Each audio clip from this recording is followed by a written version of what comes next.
I have a bad feeling about this.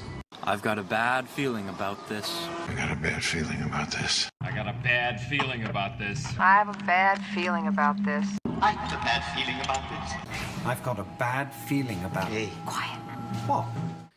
Welcome back, friends. It is the Bad Feeling Mailbag. We have jettisoned Doa into the airlock, or out the airlock, rather. Well, frankly, he had to go. He is doing Doa things. So we are going to be answering your queries. But beyond that, I think, Charmer, there's stuff that we kind of want to talk about. And keep in mind, when we're recording this, it is currently about 8 p.m. on the 8th of May. So we're going to comment. I think, Charmer, you want to talk a little bit about like the weekend metas and some of the meta analysis. And we're going to package this in with Mailbag because, frankly, the collective curiosity, the collective query was for us to sort of comment a little bit about the meta that we saw and the emerging meta of store showdown weekends, etc. So we're going to do that as well as answering your questions. So fun. We're also going to answer really just like deep philosophical, what it even means to be a human questions, such as this first question from Trashy. Fantastic name every time, by the way. Hyperfoil Wampa as well. And Trashy asks, when someone says next weekend on Friday, does that mean tomorrow or a week from tomorrow? Okay, so what about if it was Thursday, Wednesday, Tuesday, etc.? Okay, so if you say anytime that you say next weekend, you are eliminating this weekend. So yes, this weekend being the most close to you chronologically, which will be, for example, if you're saying and Trashy says if you say next weekend and it's currently a Friday, you are talking about 8 days from now. That is what you're saying. If you say this weekend, it's like, hey, let's say it's Friday, and you're like, hey, what are we doing this weekend? That means tomorrow and Sunday. If you're saying, hey, what are we doing next weekend? It's like, well, it's not this weekend because this weekend we're pretty much already in it, and we've bundled that in. So hopefully that sort of answers a lot of that. I've had arguments about this all the time. So like when somebody says like, no, next weekend means the next weekend that's coming. So I'm like, okay, so what are you doing this weekend? Well, I'm doing this. Okay, so this and next are the same? And they're like, I don't know. I think we're on the same page on this one. Yeah, no, we're totally on the same page. And I will even use the current date as an example. So again, we are recording this on May 8th. It is a Wednesday. So this Friday will be May 10th. Next week on Friday would be May 17th because it would be next week and then the Friday of next week, not this week. This week would be May 10th. So again, what Flake is saying is the way I've always interpreted it. This means anything that is going to be the first in terms of immediacy up into the day of, right? And including that there as well. So, right. So if it's on Friday, if we were recording this on a Friday, this Friday would still be like today, and the next Friday would be the following. It's not till you've crossed that threshold that it switches over. All right. We didn't get to do this in the episode, but I'm hitting the button. It's emergency pack time. There's too much talk about calendar. I can't believe that we're doing this within the first 3 minutes of the show. So, but we're doing it. It was on topic. It was a question. Right, but we answered it, and now we're just going into the weeds on it. So too bad I'm doing it. I'm opening my OP pack for those. All right, show me the foil Sabine, because I don't have one yet. I have the regular Sabine. If I open a foil Sabine, it is yours. Is that fair? That's what brothers do. It's not fair, but it is acceptable. It is it is acceptable. Look, we're brothers. I will share. Mikasa, Sukasa, all that other stuff. So we're opening the pack right now because it's emergency pack time. You will see the cards as I see the cards. And our first one is, Che Trepeo. I don't know why I always say it like that, but we got a C-3PO. Behind you C-3PO. Need that for your upcoming Han deck, right? I'm not running those. I'm not running 3PO. You're not doing the casino? Yeah. Okay. Whoop. We got a Battlefield Marine, which I am running in the Han deck. So I'd like to see Once that. again, would like to apologize to the Corn people. Hey, that's a callback. Go back to episode like 20 something where Charmer decided that now's the time to introduce galactic racism, apparently. I didn't introduce it. I feel like that was the Empire. That was definitely the Empire by far. All right, and the money shot is yoink. Ooh. Dodonna. I like it. All right. Well, no foil on this one. So we got a C-3PO, Battlefield Marine, and a General Dodonna. All right. Well, that's the thank you, Babu Freak, for calling that one in. All right. Next question. We'll go to one more question. We'll get the Hyperfoil champions out of the way before we get into, we'll talk a little bit about the meta. But Lightsaber Larry, friend of the show, Lightsaber Larry, says, might not spark much conversation, but I'm curious, what's your deck with the most edits on SWODB? Which version are you on?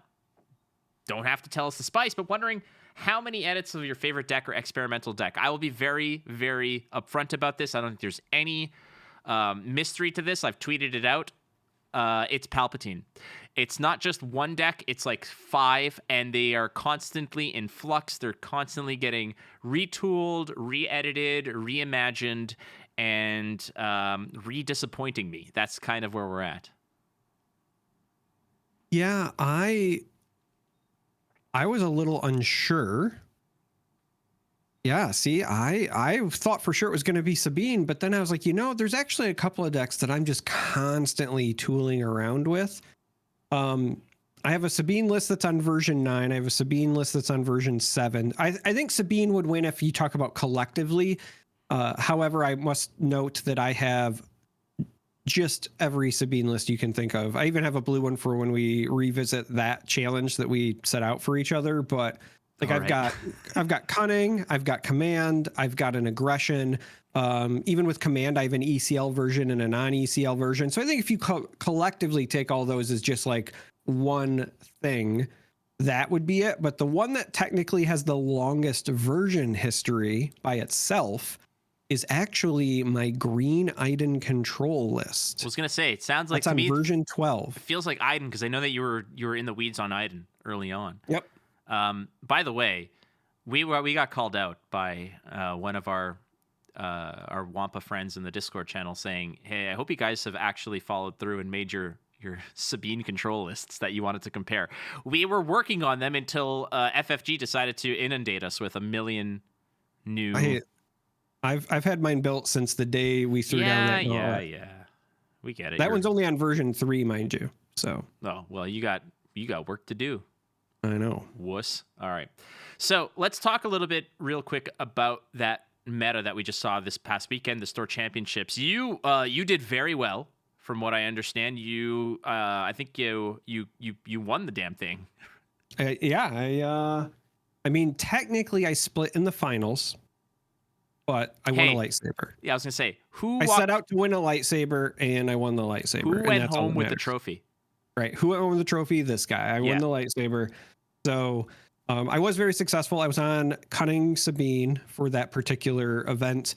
My goal is, and I've already started writing the script for it, I want to do a debrief of the list I took, but then I also, because I've already made changes to that list even since, based on that experience, I wanted to talk about like what felt good, what felt bad, and what I'm leaning toward for the future. And then I do plan on sharing that with all of you. So that's the current plan. But yeah, I was on Sabine, and it was a very weird situation. I was expecting a lot of control at my local area stores. There's quite a few people that play like versions of Control Vader, and this was before the kind of blue Vader took people by storm.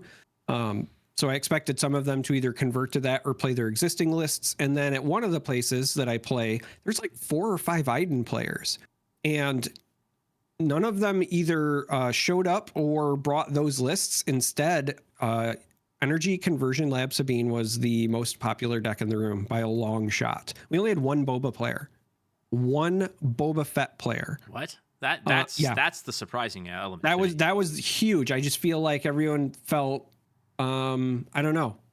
Like, I think what happened is everyone saw the blue Vader list like kind of like rising in popularity online, and so they were trying to say what beats that or what do I feel comfortable with, and they felt more comfortable with Sabine than Boba. But that's and I think that the Boba players had to pick a direction, and I think they went faster with Sabine.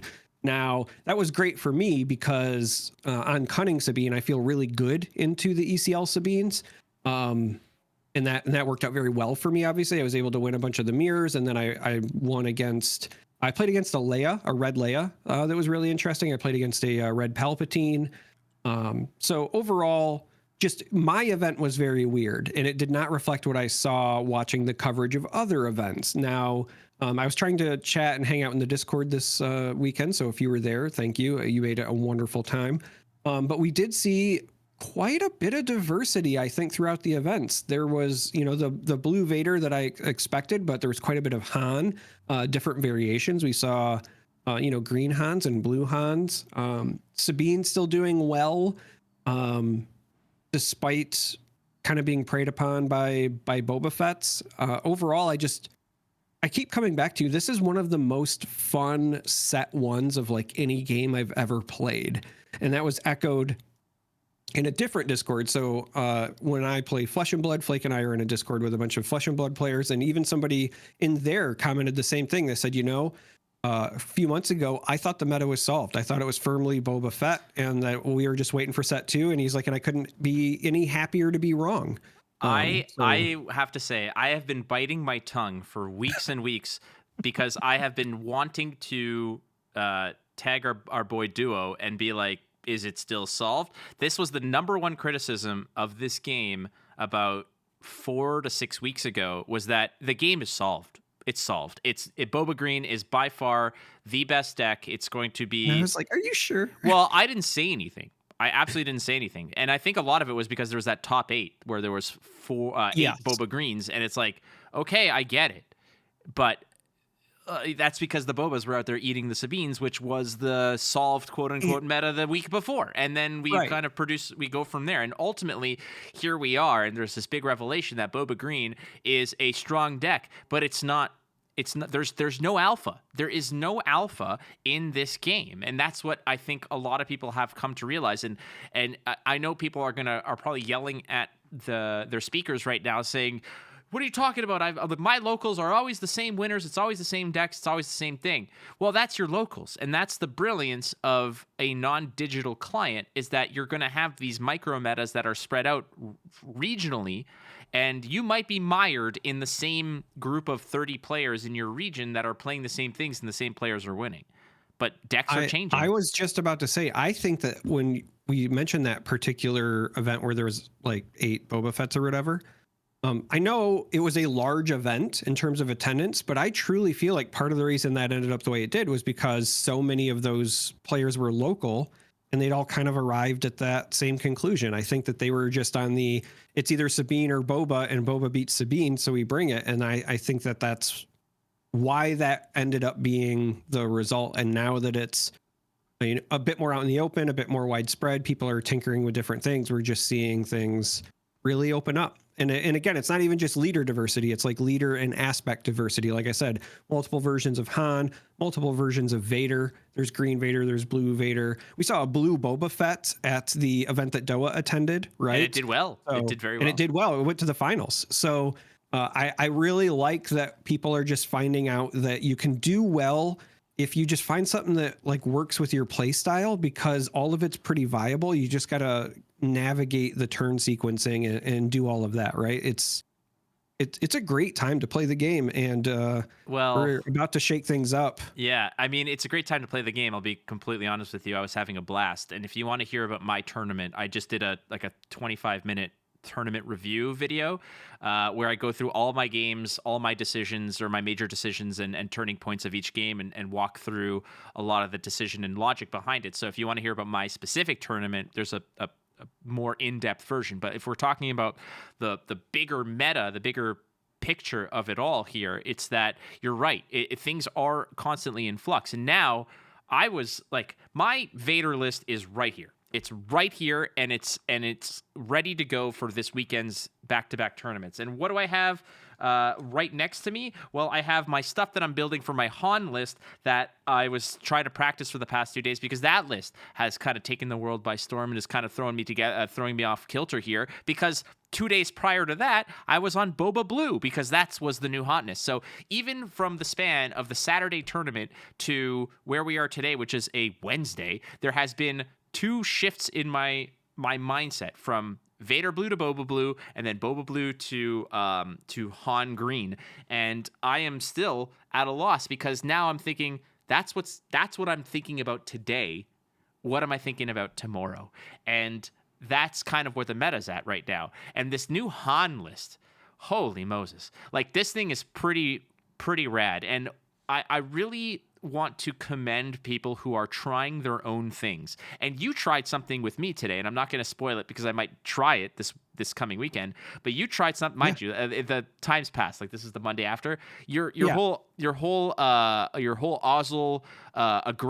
Ozzel get aggressive play is really amazing. And it's not like it's super secret. The spoiler alert, I don't know if I'm going to end up playing it or not, but I have found something I've been toying with a lot, and every time I do it, I love it. And my teaser is that Admiral Ozzel is criminally overlooked. Underrated. Very, very good card, and I'll just leave it at that for now. Here's why it's freaking disgusting. It's because a lot of the times when you're playing Vader, and the board might be clear, so you're not giving up anything when you activate your Ozzel.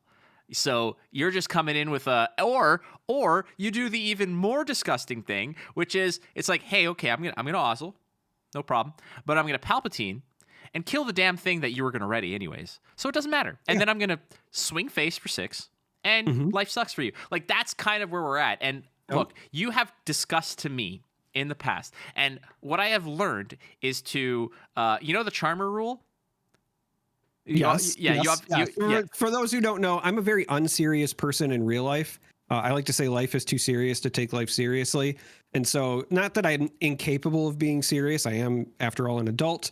But I try to, hand waving. I just try to keep things light, because we should all be, trying to enjoy things. And so usually the Charmer rule is if Flake asks me a question, he ignores the first answer I give, because it will be a joke answer like 100% of the time. Right, but with the exception of when we're talking about Star Wars. Yes, that's where the amendment comes, because now we're into the amendment phase of like the Charmer Constitution, which is ignore the first response you give me and immediately re-answer the question, wherein you will give me the proper response. But I am no longer going to do that for Star Wars, because you were right. You were right about Sabine Cunning. You were right about General Dodonna. You were right about things. The one thing that you weren't right about was Palpatine Red, and that's fine. It's okay. But we explored it. That's the thing. I have come to terms with the fact that you are some sort of jackass savant when it comes to this kind of stuff, because you'll say things and it'll drive me insane. But at the core of it, you are correct, and I appreciate you for that. And sometimes it does take like seeing it to understand it, because I'll also like be upfront. I've been saying Admiral Ozzel is great for like 2 months now. But I haven't debuted it, and people really haven't seen it. But I just kept saying like, look, there's a lot of use cases, a lot of ways where there's no drawback, or you can downplay it. Obviously you said, the Palpatine can eat something. Same thing if you play Vader.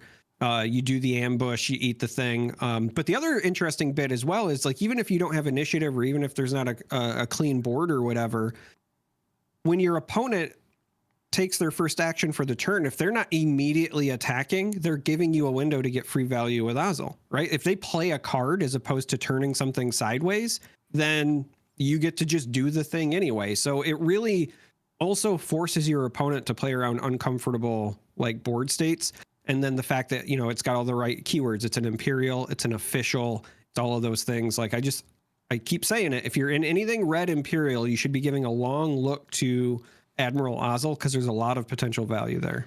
So beyond that, though, like we're talking about like just the flux of the meta, the current evaluation, like at my tournament, the meta that I witnessed was, I went through 2 Boba Fetts. I went through a Sabine, a Leia, and an Iden. There were Vaders at the table. I know this because the gentleman whom I played against in the first round mentioned that we were all lemmings because there was plenty of blue Vaders out there because that was the popular sauce at the time. And I say that jokingly. The dude was a good dude. It was an okay dude. It was just like that first comment kind of threw me off. And it's like, that's what a meta is, but either way. But like looking around, there's lots of blue Vaders. But the problem with it, again, is that there was a lot of blue Vaders, but not a lot of them didn't make it to the top because they didn't know how to play it. They just didn't know. Yes. They were unaware on how to play it, on how things worked. And I think that a lot of metas right now are not just defined by the decks themselves, but by the pilots behind them. And that's why decks like Green Han isn't like this busted craziness. The reason why it's successful right now is because people have figured out some cool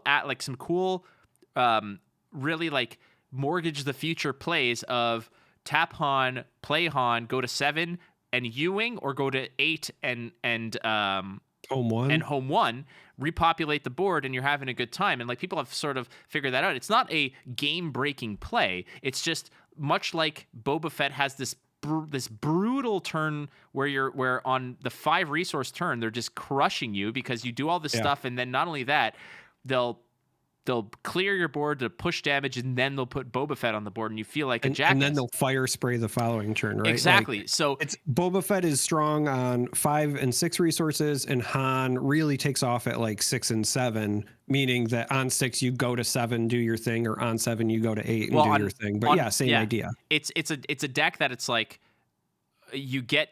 If you have Ewing on the 5 resource turn, you tap Han, you bring Han out, and then you Ewing. Or if you don't have it, if you find home 1, you do it on the following turn, and you go bang, bang, bang, and then suddenly have a formidable board. It's not by any means game breaking.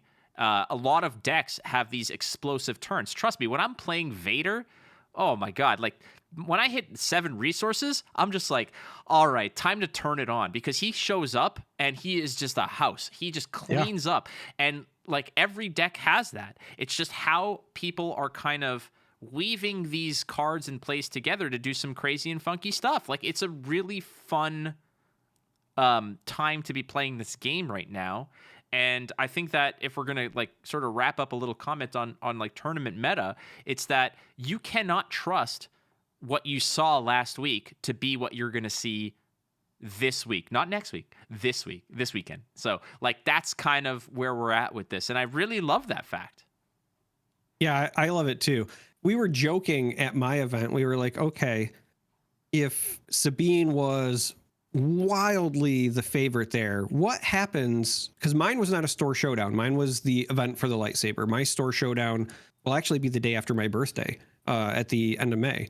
So the joke was, with everybody having brought Sabine this time, does everyone knee-jerk react to the other end, or do we all bring Sabine again? Or like, what's going to happen? Because I think everyone was just as shocked as I was at the turnout in the room, right?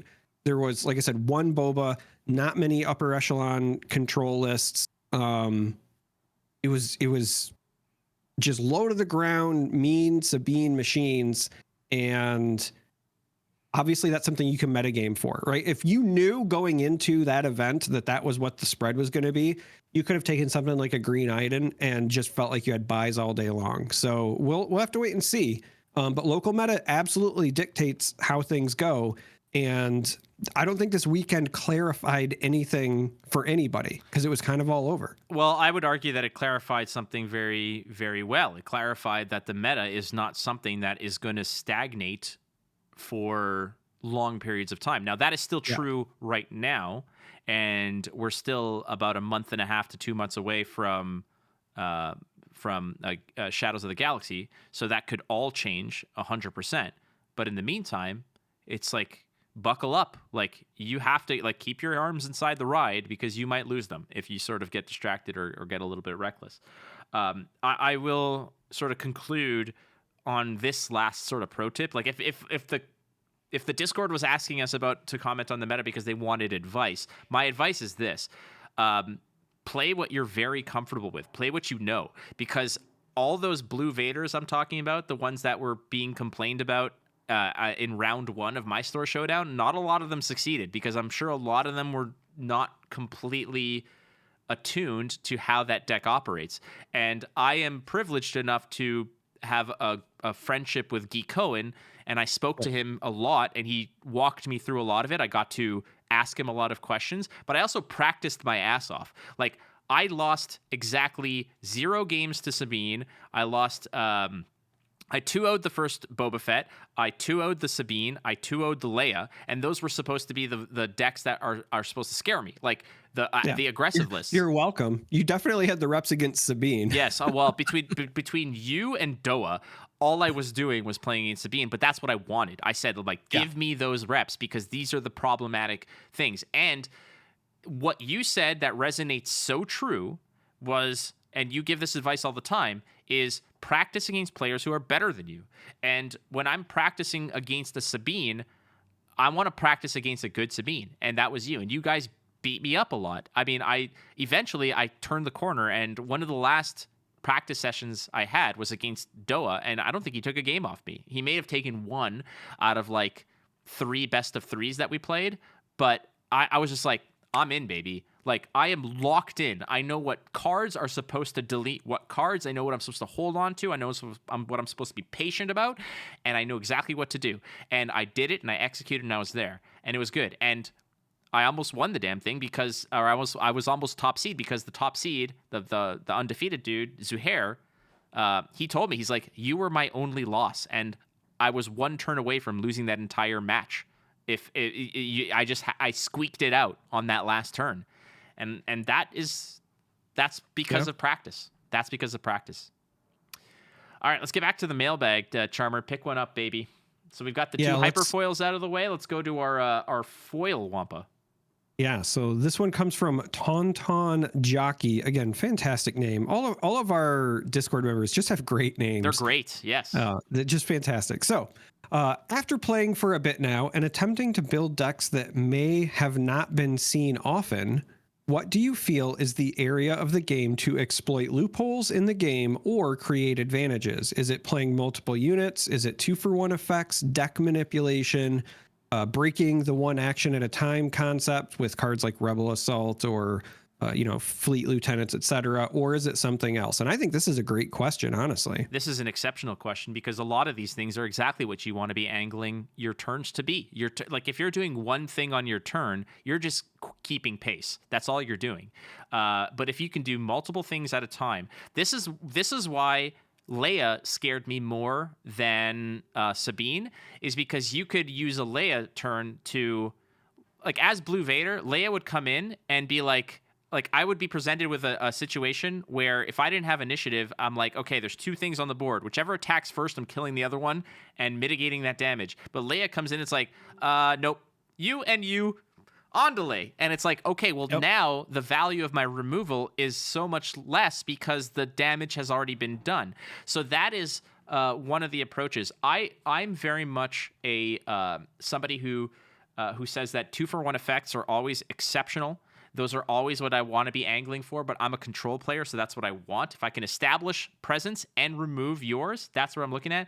But the other thing is, honestly, I was so soft on U-Wing until I realized that it's like, man, putting 3 things on the board at once is just a phenomenal play.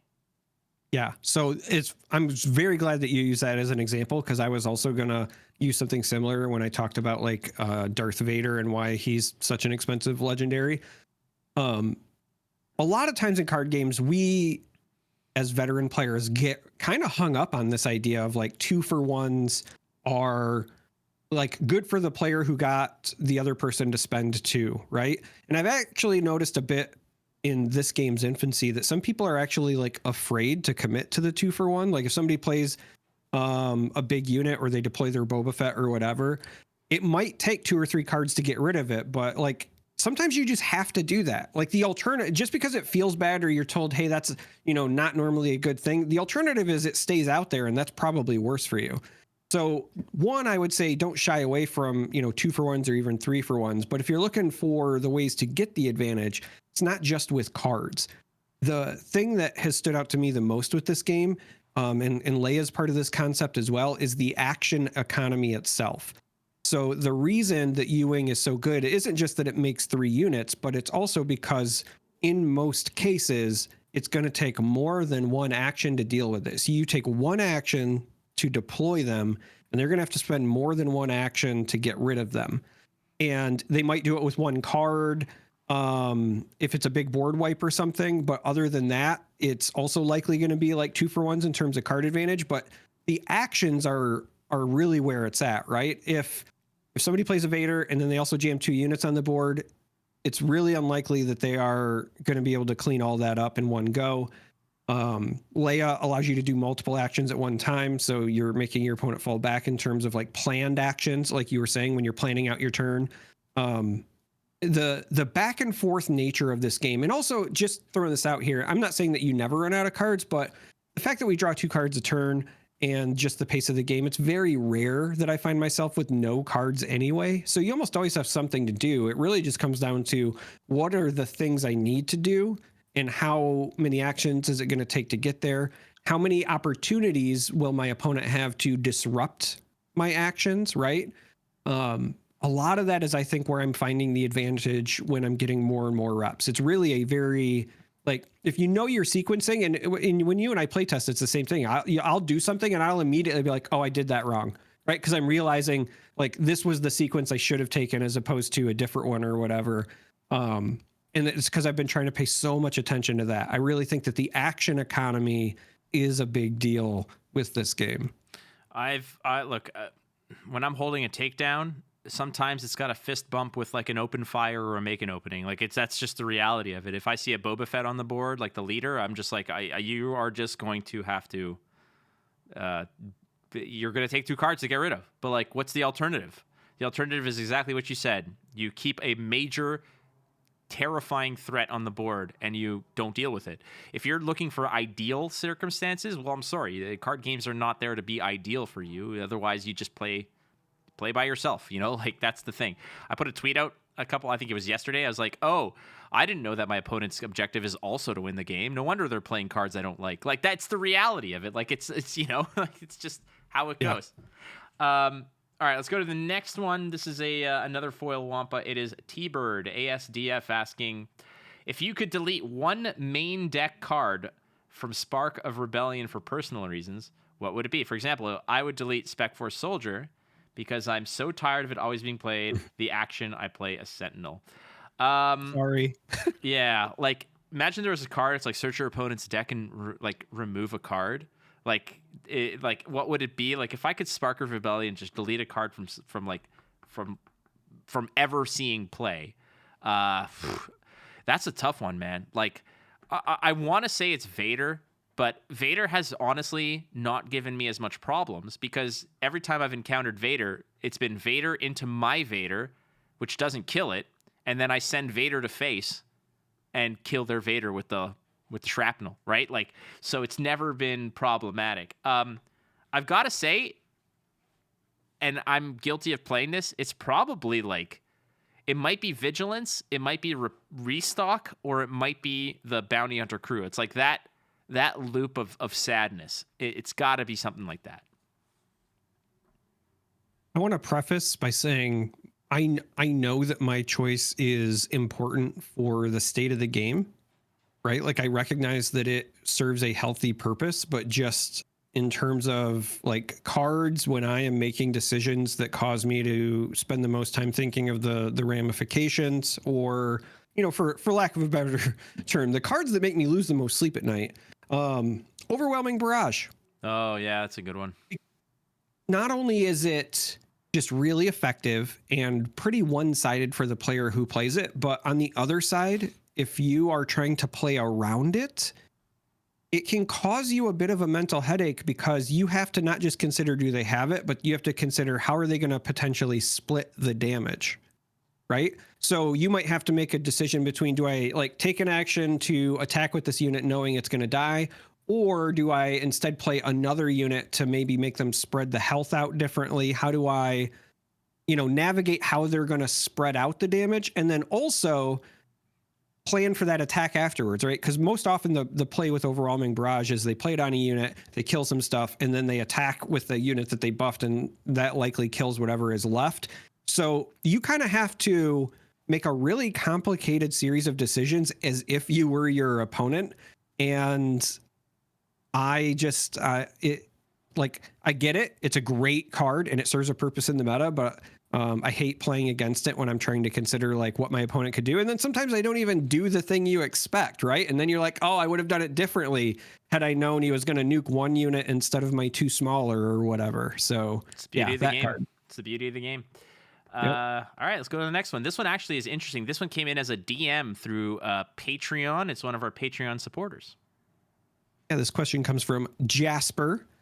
Says, do you think they'll ever change the rules to bases in the sideboard? I replied to Jasper only with like, I love this question. Like that's because this is something that I think that I have discussed.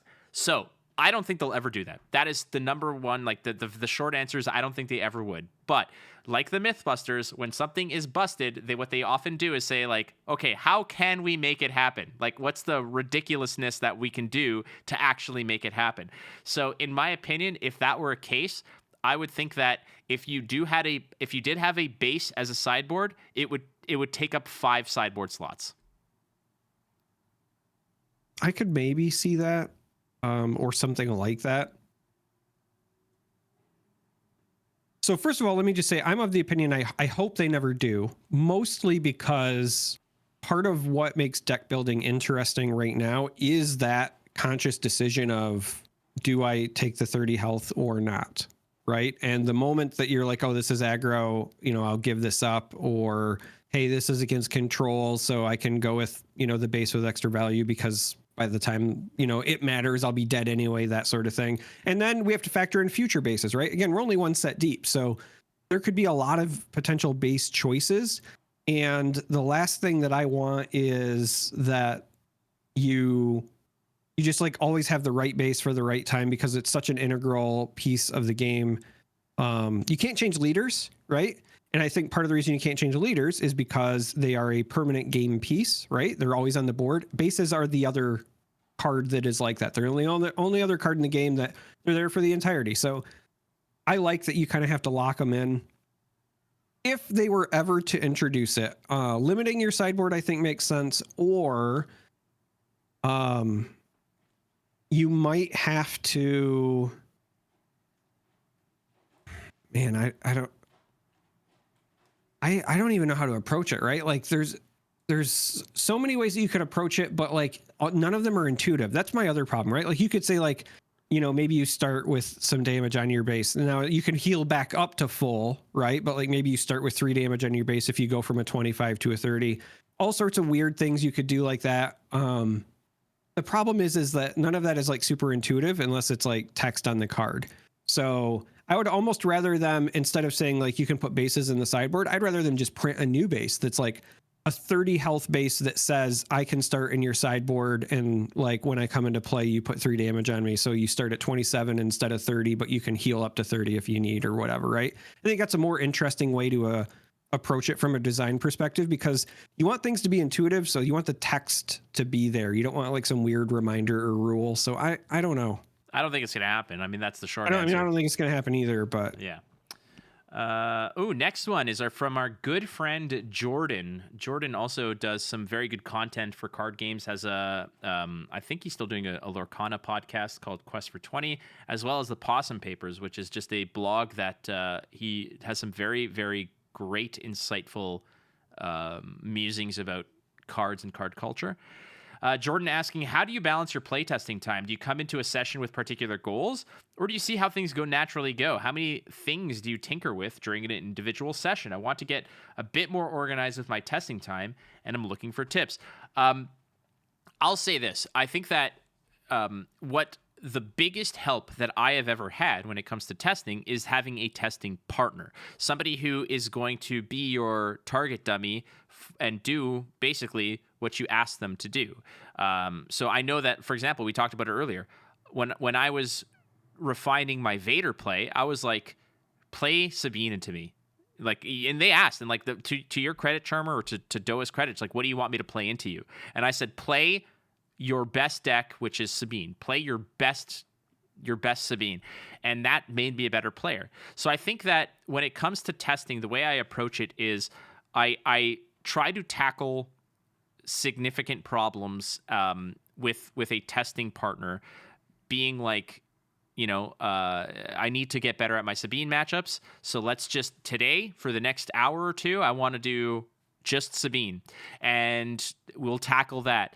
And don't get too into the weeds about like, well, what if this card came in and what if this card came out? Get some reps into it. Find out what the problem is. Identify what is overperforming, underperforming, and supplement the overperforming part and weed out the underperforming part and figure that out. Find out what works. And the other thing I'll say about this is that don't just play to play the game. Don't just play and then come up to a resolution. What I have found has made me a better player, be it from Flesh and Blood and into this game, is when we're making plays, we're like, okay, it'd be like, okay, point of order, sidebar here. Here's my cards. This is what I'm thinking. What should I do here? Like, I can do this, but then I'm thinking this. But if I play this, then I'm open and susceptible to like like getting ECL'd with a K2 or something like that. Like, it could be problematic. Blah blah blah blah blah. So that is what the way I approach it. But beyond that, when it comes to testing cards as well, especially when time is something like it's a limited resource here. If you're like, okay, I want to test the game with Dodonna. Like, I want to test this Cunning Sabine with Dodonna. Don't wait to draw Dodonna and like wait to play a game where you get it. Maybe put it to the side and say like, I want to play with Dodonna on curve and see how that feels. And then maybe that improves. So you're cutting out the variance of waiting for that to happen, and you're coming straight to a solution and saying, here's what it feels like when I do draw it, and how does that change things? And what I have learned about that is like my win rate against Sabines and Leias and all that other garbage when I draw Childson is infinitely better. It becomes a 70-30 matchup when before it may have been like a 45-55. Like when I draw that card, my prospects of winning skyrocket to all hell. So, but I wouldn't know that unless I'm like, let's see what the game is like when I have Childson in hand, and you go from there. So that's my advice to Jordan. The only thing that I would add is that it's also okay for your testing to kind of go in phases. So when I'm tinkering around with a new idea or a new deck, I will purposefully kind of say, throw whatever you want at me. Throw a meta deck at me, throw something weird at me.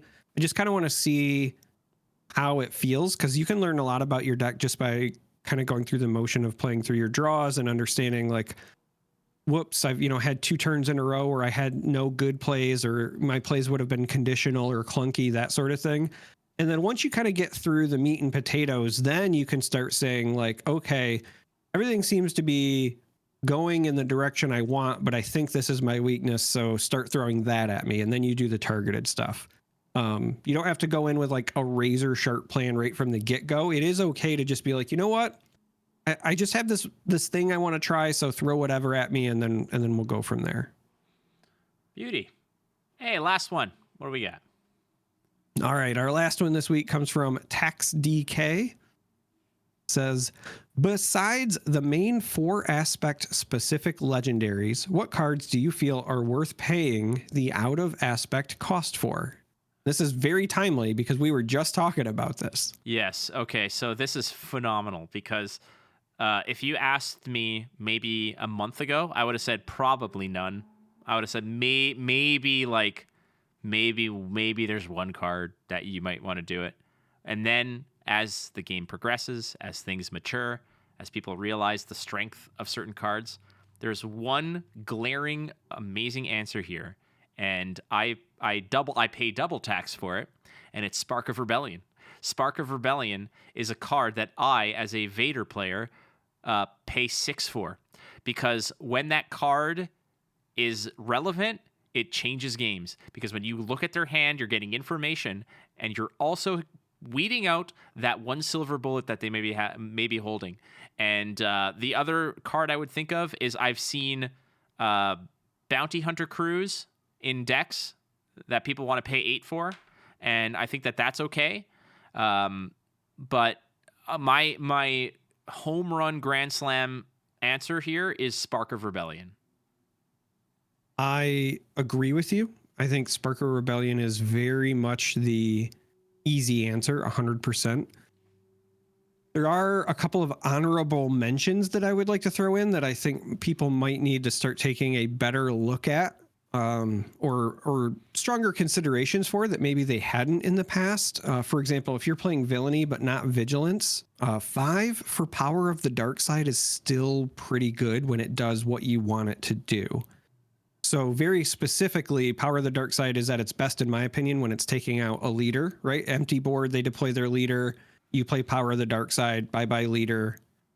Let's be honest. If you could pay 5 to play Vanquish and hit a leader, we would all be jamming a bunch more Vanquishes than what we are, right? The Vanquish needing to only hit non-leader units is part of the drawback. So what I would suggest is if you are playing a deck that is Villainy, but not Vigilance, you might consider, whether it's sideboard or whatever, jamming in Power of the Dark Side, because 1, you're more likely to catch somebody by surprise, and then you'll still get that big value. And I think that one's worth it. The other one is Takedown. It's already single aspect, so you're only ever going to pay at most 6 for it if you're out of aspect, and it's the kind of the same concept, right? There are just certain times where you need to get rid of a leader because they are like the stickiest units in the game, and overpaying for a Takedown, if it gets rid of it, still might be the way to go. But for me, Power of the Dark Side is the one that I'm considering the most when I'm, if I'm playing a red-green deck, right? Like if it's red Palpatine or whatever, I'm always eyeballing that Power of the Dark Side going, if I catch somebody by surprise with this could just like accidentally win you the game on the spot. If you're playing against Villainy, I would pay twice as much for Wedge, because Wedge kills the Empire. He is a cheat code against the Empire. And if you play Wedge, you should immediately, your opponent, if they're playing Villainy, should immediately concede.